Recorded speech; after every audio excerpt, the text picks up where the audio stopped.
అల్లు అర్జున్కు పోలీసులు మరో షాక్ ఇచ్చేందుకు రెడీ అయ్యారు. బన్నీ బెయిల్ రద్దు చేయాలని కాసేపట్లో హైకోర్టులో పిటిషన్ వేసే ఛాన్స్ ఉంది. అల్లు అర్జున్ ప్రెస్ మీట్ను తీవ్రంగా పరిగణిస్తున్న పోలీసులు బెయిల్ నిబంధనలు ఉల్లంఘించారని చెప్పుకొస్తున్నారు. దీనిపై ఇంకా స్పష్టత రావాల్సి ఉంది. ఒకవేళ పోలీసులు బెయిల్ రద్దు కోరుతూ న్యాయస్థానాన్ని ఆశ్రయిస్తే ఎలాంటి పరిణామాలు చోటు చేసుకుంటాయనేది ఉత్కంఠగా మారింది. తెలుగు రాష్ట్రాల్లో Allu Arjun issue hot topic గా మారింది. గాంధీభవన్లో కాంగ్రెస్ వ్యవహారాల ఇన్ఛార్జ్ దీపదాస్ మున్షిని కలవడానికి అల్లు అర్జున్ మామ చంద్రశేఖర్ రెడ్డి వెళ్లారు. అల్లు అర్జున్ వివాదం నడుస్తున్న క్రమంలో చంద్రశేఖర్ రెడ్డి గాంధీభవన్ వెళ్లడం హాట్ టాపిక్ గా మారింది. సంధ్య థియేటర్ ఘటన తెలుగు రాష్ట్రాలను షేక్ చేస్తుంది. సినీ పరిశ్రమ పెద్దలు కీలక నిర్ణయం తీసుకున్నారని తెలుస్తుంది. అతి త్వరలోనే టాలీవుడ్ పెద్దలు AP CM Chandrababu, deputy CM Pawan తో భేటీ కానున్నారని తెలుస్తుంది. ఇటీవలి కాలంలో సంధ్య థియేటర్ తొక్కిసలాటలో రేవతి ప్రాణాలు కోల్పోగా ఆమె కుమారుడు ప్రాణాపాయ స్థితిలో కొట్టిమిట్టాడుతున్నారు. ఈ టాపిక్ తెలుగు అసెంబ్లీలో తెలంగాణ అసెంబ్లీలో కూడా సంచలనంగా మారింది. ఈ ఘటనపై సీఎం రేవంత్ రెడ్డి తీవ్ర స్థాయిలో స్పందించారు. దీంతో తెలంగాణ సర్కార్ టాలీవుడ్ ని టార్గెట్ చేసిందనే చర్చ జరుగుతున్న తరుణంలో టాలీవుడ్ పెద్దలు ఏపీ బాట పడుతున్నారని విశ్వసనీయ సమాచారం. భారీ బడ్జెట్ చిత్రాలకు ఇబ్బందికరంగా బెనిఫిట్ షోలను సైతం ఇప్పటికే రద్దు చేస్తున్నట్లు తెలంగాణ పెద్దలు ప్రకటించారు. దీంతో టాలీవుడ్ నిర్మాతలు పునరాలోచనలో పడ్డారు. 2-3 రోజుల్లో AP CM Chandrababu, deputy CM Pawan Kalyan కలిసి ఏపీలో సినీ ఇండస్ట్రీ విస్తరణపై చర్చించే అవకాశం ఉన్నట్టుగా కనిపిస్తుంది. తెలంగాణ సర్కార్ వ్యవహారం సినీ పెద్దల పునరాలోచన తీరును ఏపీ సర్కార్ పాజిటివ్ గా మలుచుకోవాలని చూస్తున్నట్టుగా తెలుస్తోంది.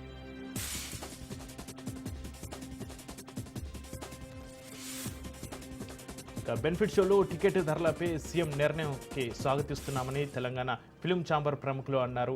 సీఎం రేవంత్ నిర్ణయం సింగిల్ స్క్రీన్స్ కు ఊపిరి పోసేలా ఉన్నాయని తెలంగాణ ఫిలిం ఛాంబర్ అధ్యక్షుడు విజయేందర్ రెడ్డి తెలిపారు. కొందరు నిర్మాతలు ఎక్కువ ఖర్చు పెట్టి సినిమా తీసామని అధిక రేట్లు పెడుతున్నారని తెలుగు ఎగ్జిబిటర్స్ అసోసియేషన్ అధ్యక్షుడు రాంప్రసాద్ అన్నారు. తెలంగాణ ప్రభుత్వం తీసుకున్న నిర్ణయం ఆంధ్రలో కూడా అమలు చేయాలని కోరుకుంటున్నామన్నారు. ఆడియన్స్ కి టికెట్ రేటు ఎంత ఉందో కూడా తెలియని పరిస్థితి అని ఏర్పడిందన్నారు. అనంతరం పెద్ద సినిమా చూడడానికి ఎక్కువ డబ్బులు పెడుతున్నారని తెలంగాణ ఎగ్జిబిటర్స్ అసోసియేషన్ కార్యదర్శి బాలగోవింద్ చెప్పుకొచ్చారు. దీనివల్ల చిన్న సినిమాలు చూసేందుకు ప్రేక్షకుల దగ్గర డబ్బులు ఉండడం లేదని ఆవేదన వ్యక్తం చేశారు. బీఆర్ఎస్ వర్కింగ్ ప్రెసిడెంట్ మాజీ మంత్రి కేటీఆర్ కు ఈ రేసులో హైకోర్టులో రిలీఫ్ వచ్చిన ఏడీఏ ఎంట్రీతో బీఆర్ఎస్ వర్గాలు ఆందోళనలో ఉన్నాయి. మరోవైపు కేటీఆర్ కు ఈడీ నోటీసులు ఇస్తున్నట్టు ప్రచారం జరుగుతుంది. అయితే కేటీఆర్ ను విచారణకు పిలిస్తే ఏం చేయాలనే దానిపై గులాబీ నేతలో చర్చ మొదలైంది. మరోవైపు దర్యాప్తునకు అవసరమైన ఆధారాల సేకరణలో ఏసీబీ నిమగ్నమైంది. ఫార్ములా ఈ రేసు నిర్వహణ కేసుతో పేరుతో 54 కోట్ల రూపాయల విదేశీ సంస్థకు చెల్లించారని, ఈ ప్రక్రియలో నిబంధనలు పాటించలేదని పురపాలక పట్టణాభివృద్ధి శాఖ ముఖ్య కార్యదర్శి దానకిషోర్ ఇచ్చిన ఫిర్యాదుతో ఏసీబీ కేసు నమోదు చేసింది. ఈ కేసులో దానకిషోర్ స్టేట్మెంట్ రికార్డు చేయడంతో పాటు మరికొంతమంది అధికారులను ఏసీబీ విచారించనుంది. కడప కార్పొరేషన్లో రసాభాస నెలకొంది. మున్సిపల్ కార్పొరేషన్ మీటింగ్కి ఎమ్మెల్యే మాధవిరెడ్డి హాజరయ్యారు. దీంతో ఎమ్మెల్యేకి కార్పొరేషన్లో సీటు కేటాయించలేదు. అంతటితో టీడీపీ సభ్యులు ఎమ్మెల్యేతో కలిసి నిరసన వ్యక్తం చేశారు. మేయర్ సురేష్ బాబు, ఎమ్మెల్యే మాధవిరెడ్డికి మధ్య వాగ్వాదం జరిగింది. మహిళ అనే మేయర్ ఎమ్మెల్యేను అవమానించారని టీడీపీ ఆరోపిస్తుంది. మేయర్ డౌన్ డౌన్ అంటూ నినాదాలు చేశారు. వైసీపీ, టీడీపీ సభ్యులు మేయర్ పోడియాన్ని చుట్టుముట్టారు. ప్రజల భద్రతే తమ ప్రాధాన్యత అని రాచకొండ సిపి సుధీర్ బాబు అన్నారు. 2024 వార్షిక క్రైమ్ రిపోర్ట్ను సిపి సుధీర్ బాబు విడుదల చేశారు. మొత్తం 30,084 కేసుల్లో 20,000కు పైగా కేసులు పరిష్కరించినట్లుగా వెల్లడించారు. ఒకే కేసులో 14 మందికి జీవిత ఖైదు పడిందని తెలిపారు. ప్రజల ఫిర్యాదులపై వేగంగా స్పందిస్తున్నానని చెప్పారు. కేసుల పరిష్కారానికి అధునాతన టెక్నాలజీ వినియోగిస్తున్నామని తెలిపారు. రాష్ట్రంలో నిరుద్యోగ సమస్య తీవ్రమవుతుందన్నారు. కేంద్ర మంత్రి బండి సంజయ్ ఇచ్చిన హామీ మేరకు మోడీ ప్రభుత్వం 10 లక్షల ఉద్యోగాల భర్తీ చేస్తుందని తెలిపారు. హైదరాబాద్ హకీంపేటలో జరిగిన రోజ్గర్ మేళా కార్యక్రమంలో బండి సంజయ్ పాల్గొన్నారు. నేటికి 9,25,000 ఉద్యోగాలను భర్తీ చేస్తామని చెప్పారు. మాట ఇస్తే నెరవేర్చే ప్రభుత్వం మోడీదని బండి సంజయ్ తెలిపారు. ప్రకాశం జిల్లాలో మళ్లీ భూ ప్రకంపనలు చోటు చేసుకున్నాయి. ముండ్లమూరులో భూ కదలికలు అసలు ఆగడం లేదు. 3 రోజులుగా ముండ్లమూరులో వరుసగా భూ ప్రకంపనలు చోటు చేసుకుంటున్నాయి. ఇవాళ ఉదయం 10:35 భూమి కంపించడంతో ఏ క్షణాన ఏం జరుగుతుందోనని జనం భయపడుతున్నారు.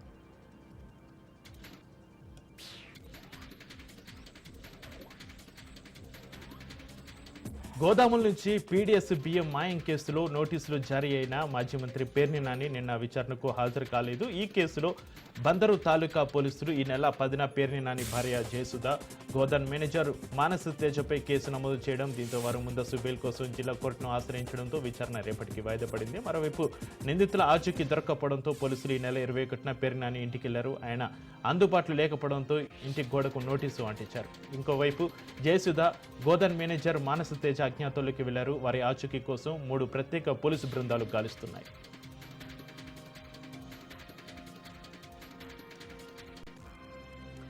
రేషన్ బియ్యం మాయం కేసులో అడ్రస్ లేకుండా పేర్ని నాని పారిపోయాడని రాష్ట్ర మంత్రి కొల్లు రవీంద్ర విమర్శించారు. పోలీసులు నోటీసులు ఇచ్చినా సమాధానం చెప్పకుండా పారిపోయాడంటే తప్పు జరిగిందని ఒప్పుకున్నట్టే అన్నారు. పేర్ని నానికి చెందిన గోధంలో 5,000 బస్తాల రేషన్ బియ్యం మాయమై కాకినాడ పోర్టుకు అక్రమంగా తరలించినట్టు పోలీసుల విచారణలో తేలిందన్నారు. కేసు విచారణకు సహకరించకుండా పేర్ని నాని, అతని కుటుంబం మచిలీపట్నం నుంచి పరారైందన్నారు. అర్హులకు కొత్తగా రేషన్ కార్డులు అందించేందుకు తెలంగాణ సర్కార్ రెడీ అవుతుంది. సంక్రాంతి నుంచి దరఖాస్తుల స్వీకరణకు సిద్ధమవుతున్నట్లుగా తెలుస్తుంది. ఇందుకోసం ఆదాయ పరిమితి, ఇతర అర్హతలపై అధికారులు కసరత్తు చేస్తున్నారు. ఈ క్రమంలో ఇతర రాష్ట్రాల్లో ఆదాయ పరిమితిని పరిశీలించారు. గతంలో ఉన్న మార్గదర్శకాల్లో మార్పులు చేర్పులు చేరున్నట్లుగా సమాచారం. ఆదాయ పరిమితి కొంత పెంచాలని ప్రతిపాదించినట్లుగా టాక్ నడుస్తుంది. వారంలోపే రాష్ట్ర కేబినెట్ భేటీ కానున్నట్లుగా తెలుస్తుంది. ఈలోగానే తాజా మార్గదర్శకాలను ఖరారు చేసి సమర్పించనున్నారు. కాకినాడ జిల్లా గొల్లపురంలో బ్రహ్మకుమారి ఆధ్వర్యంలో రథయాత్ర నిర్వహించారు. అత్యంత శక్తివంతమైన సోమనాథ వజ్రలింగాన్ని ప్రజల దర్శనార్థం రథయాత్ర నిర్వహించారు. పరమాత్మని దివ్య అవతారం అందరికీ తెలియజేయాలని శుభ సంకల్పంతో దివ్య స్వర్ణ రథం బ్రహ్మకుమారి ఆధ్వర్యంలో నిర్వహిస్తున్నట్లు వారు అన్నారు. ఇప్పటి వరకు 60,000 గ్రామాల్లో ఈ రథయాత్ర నిర్వహించినట్టు తెలిపారు.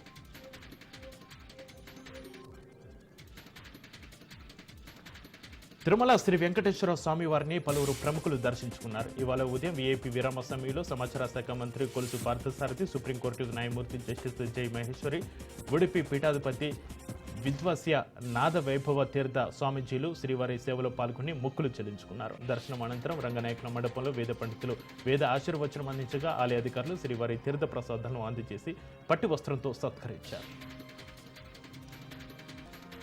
హన్మకొండ జిల్లా భీమదేవరపల్లి మండలం కొప్పూరు శ్రీ పంచముఖ ఆంజనేయ స్వామి దేవాలయంలో 960 మంది మహిళలు హనుమాన్ చాలీసా కోలాటాల నృత్య ప్రదర్శన చేసి ప్రపంచ రికార్డు నెలకొల్పారు. సుమారు 11 నిమిషాల పాటు జరిగిన ఈ నృత్య ప్రదర్శన అత్యంతం వీక్షకులను ఆకట్టుకుంది. 960 మందితో చేసిన హనుమాన్ చాలీసా కోలాట నృత్య ప్రదర్శన స్పిరిచువల్ బుక్ ఆఫ్ వరల్డ్ రికార్డులో నమోదు చేసినట్లు నేషనల్ కోఆర్డినేటర్ కేవీ రమణారావు తెలిపారు. భారతదేశ సంస్కృతి సాంప్రదాయాలు కళలను కాపాడి ప్రోత్సహించాలనే సంకల్పంతో పెద్ద ఎత్తున చేసే కార్యక్రమాలను స్పిరిచువల్ బుక్ ఆఫ్ వరల్డ్ రికార్డులో నమోదు చేస్తామని పేర్కొన్నారు. హనుమాన్ చాలీసా కోలాట ప్రదర్శనలో పాల్గొన్న 960 మంది పేర్లను నమోదు చేసి వారికి సంస్థ తరపున పార్టిసిపేట్ పత్రాలను ఇవ్వనున్నట్లుగా తెలిపారు.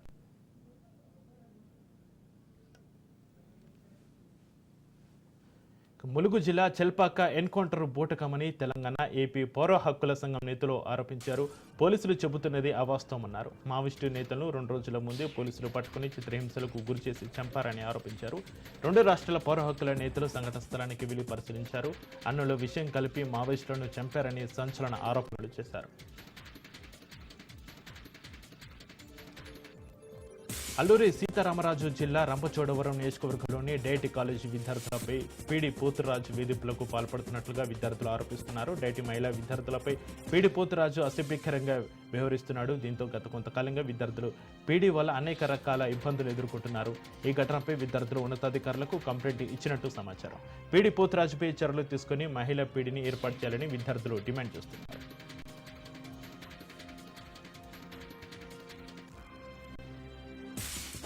ఒక్క పొట్టేలు ఏకంగా 1,36,000 రూపాయలు పలకడం అందరినీ ఆశ్చర్యానికి గురిచేసింది. కర్నూలు జిల్లా మంత్రాలయం నియోజకవర్గంలో ఏటా మార్గశిర మాసంలో పౌర్ణమి నుంచి 20 రోజుల వ్యవధిలో దేవర పేరిట గ్రామ దేవత ఉత్సవాలు నిర్వహిస్తారు. బంధువులు, కుటుంబ సభ్యులతో ఎంతో వైభవంగా నిర్మించుకున్న ఈ దేవర ఉత్సవాలకు లక్షలు ఖర్చు చేస్తుంటారు.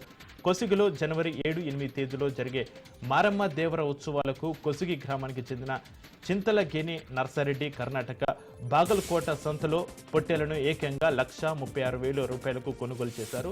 భారీ ధర పలికిన పొట్టేలను చూసేందుకు ప్రజలు భారీగా తరలివచ్చారు.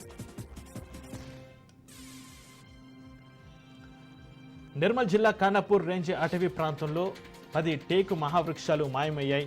దొంగలించిన కలప ప్రస్తుతం మార్కెట్ విలువ 6 లక్షల రూపాయలు ఉంటుందని వ్యాపారులు అంటున్నారు. పచ్చని చెట్లు కనిపిస్తే చాలు కలప స్మగ్లర్లు తమ గుడ్డలకి పదును పెడుతున్నారు. ఖానాపూర్ నిర్మల్ ప్రధాన రహదారికి పక్కనే కొమరంభీం చౌరస్తాలో గల 3 భారీ టేకు వృక్షాలు తార్లపాడు నుంచి ఖానాపూర్ వచ్చే మార్గంలో 7 చెట్లను నేలకూల్చి ఎత్తుకెళ్లారు. ఖానాపూర్ టేకుకు అధిక డిమాండ్ ఉండడంతో అక్రమార్కులు చెలరేగిపోతున్నారు. నిత్యం వందల సంఖ్యలో వాహనాలు తిరిగే రోడ్డు పక్కనే ఏపుగా పెరిగిన టేకు చెట్లను యంత్రాలతో కోసి తరలించుకుపోతున్నారు. ప్రధాన రహదారుల వెంట విలువైన చెట్లు తరలిపోతుంటే అటవీ మధ్యలో ఇంకెన్ని చెట్లు నేల కొరిగాయోనని అనుమానాలు వ్యక్తమవుతున్నాయి. అయితే ఈ ఘటనపై ముమ్మర విచారణ చేస్తున్న అటవీ అధికారులు త్వరలోనే నిందితులను పట్టుకుని శిక్షిస్తామని పేర్కొంటున్నారు. సంధ్య థియేటర్ ఘటన నేపథ్యంలో సీఎం రేవంత్ రెడ్డిని కలిసే ఆలోచనలో తెలుగు సినీ ప్రముఖులు ఉన్నట్లు నిర్మాత నాగవంశీ తెలిపారు. Ram Charan game changer movie ప్రచారంలో భాగంగా అమెరికాలో ఉన్న నిర్మాత ఎఫ్డీసీ చైర్మన్ దిల్ రాజు హైదరాబాద్కు తిరిగి వచ్చాక మాట్లాడతామన్నారు. టికెట్ ధరల పెంపు, ప్రీమియర్ షోలపై చర్చిస్తామని నాగవంశీ తెలిపారు. అలాగే ఇండస్ట్రీకి ఏపీ ప్రభుత్వం నుంచి ఎప్పుడూ సపోర్ట్ ఉంటుందని పవన్ కళ్యాణ్ అధికారులకు వచ్చిన దగ్గర నుంచి చెబుతూనే ఉన్నారని, అప్పటి నుంచి రిలీజ్ అయిన సినిమాలకు కూడా సపోర్ట్ ఇస్తూనే ఉన్నారని వెల్లడించారు. ఆ సపోర్ట్ అలాగే ఉంటుందని భావిస్తున్నట్టుగా చెప్పారు. ఉపరాష్ట్రపతి జగదీప్ ధన్ఖడ్ తెలంగాణలో పర్యటించనున్నారు. ఈ నెల 25న మెదక్ జిల్లా కౌడిపల్లి మండలంలో ఉన్న ఐసీఏఆర్ కృషి విజ్ఞాన కేంద్రాన్ని సందర్శించనున్నారు. అక్కడ సేంద్రియ విధానంలో సాగు చేస్తున్న 500 మంది రైతులతో ఫేస్ టు ఫేస్ సదస్సులో పాల్గొనున్నారు. అదే రోజు రాత్రి కనహ శాంతివనంలో బస చేస్తారు. 26న ఉదయం ఢిల్లీకి తిరిగి వెళ్లనున్నారు. ఉపరాష్ట్రపతి పర్యటనపై సిఎస్ శాంతికుమారి ఉన్నతాధికారులతో సమీక్ష నిర్వహించారు. ఉపరాష్ట్రపతి పర్యటనకు వివిధ శాఖలు సమన్వయంతో ఏర్పాట్లు చేయాలని ఆదేశించారు. సమావేశంలో డీజీపీ జితేందర్, వివిధ రకాల శాఖల ఉన్నతాధికారులు పాల్గొన్నారు. పేదల బియ్యాన్ని నొక్కేసిన పేర్ని నాని పందికోకుతో సమానమన్నారు మంత్రి కొల్లు రవీంద్ర. రేషన్ బియ్యం కేసును పేర్ని నాని తప్పుదోవ పట్టిస్తున్నారని ఆరోపించారు. 5,000 బస్తాలు కాకినాడ పోర్టుకు తరలించినట్లు ప్రాథమిక సమాచారం తమకు ఉందన్నారు. ఈ అంశంపై అవసరమైతే సిట్ ఏర్పాటు చేస్తామన్నారు మంత్రి పేర్ని నాని.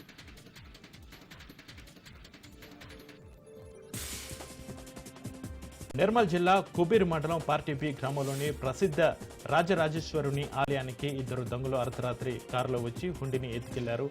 మహగం గ్రామ శివారులో వారు ప్రయాణిస్తున్న కారు చెట్టుకు ఢీకొట్టడంతో ఆగిపోయింది.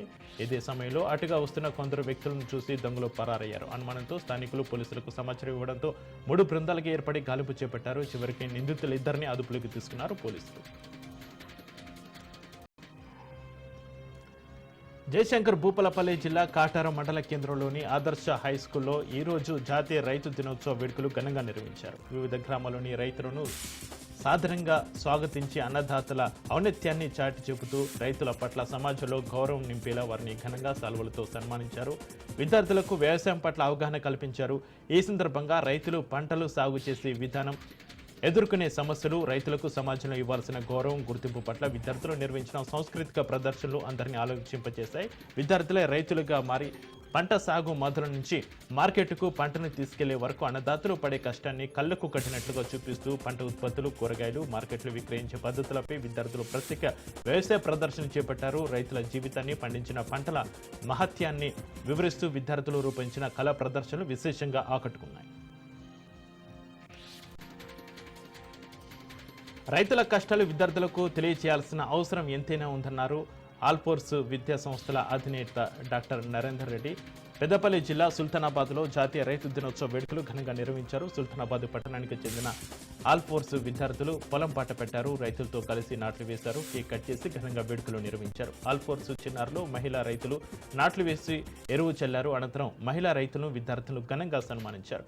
ఈ సందర్భంగా 6 కాలం కష్టపడి రైతులు పండించిన ధాన్యాన్ని మనం తింటున్నామని, వాటి వెనుక ఎంత కష్టం దాగిందో విద్యార్థులకు ప్రత్యక్షంగా చూపించామన్నారు. విద్యార్థులు రైతులతో కలిసి నాట్లు వేయడం సంతోషంగా ఉందని అన్నారు.